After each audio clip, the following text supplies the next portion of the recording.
Welcome to Hank's Place. You may remember Rick Warren's book some time ago, The Purpose-Driven Life. I didn't care for it. We're not a purpose-driven person, people, or church. Real life is found as we are presence-drawn. Do you agree? Isn't being led of the Spirit so much better? Why not let me know? When I asked my wife about this, she said, purpose-driven? Make Jesus Lord of your life. He sits in the driver's seat and you take a back seat. Make yours a Jesus-driven life. Stop striving. Get in the back seat and enter his rest. My friend, we can enter his rest by living in the new covenant, not the old. Many Christians live in a mixture of both, and living even a wee bit under the law is to invite accusation, condemnation, judgment into your life. Not to mention weariness, exhaustion, burnout.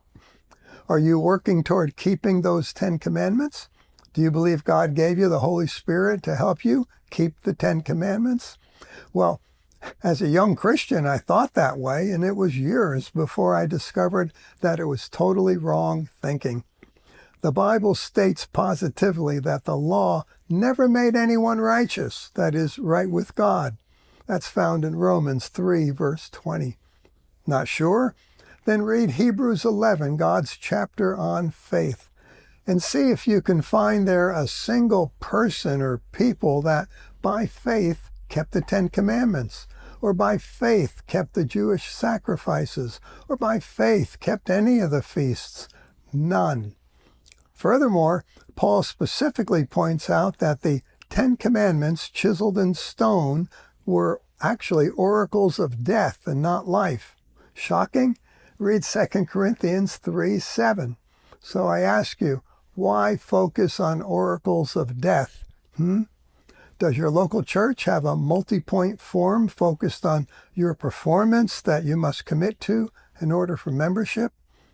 As wonderful and noble sounding though the points may be, understand that they're nothing more than deeds for generating self-righteousness or condemnation if you fail to measure up.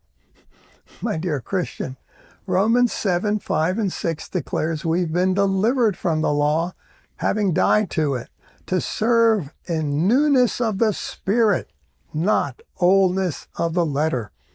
Romans 10:4 says Christ is the end of the law for righteousness to everyone who believes. But if we're led by the Spirit, we are not under the law, declared Paul in Galatians 5:18. For as many as are led by the Spirit of God, not external laws, these are the sons of God. Romans 8:14. So today, as my wife has shared with me, make sure it's Jesus and not you in the driver's seat. Reject the fear of not being in control, of not having rules to follow. Dare to ask the Spirit to lead you. He will, and you will come alive.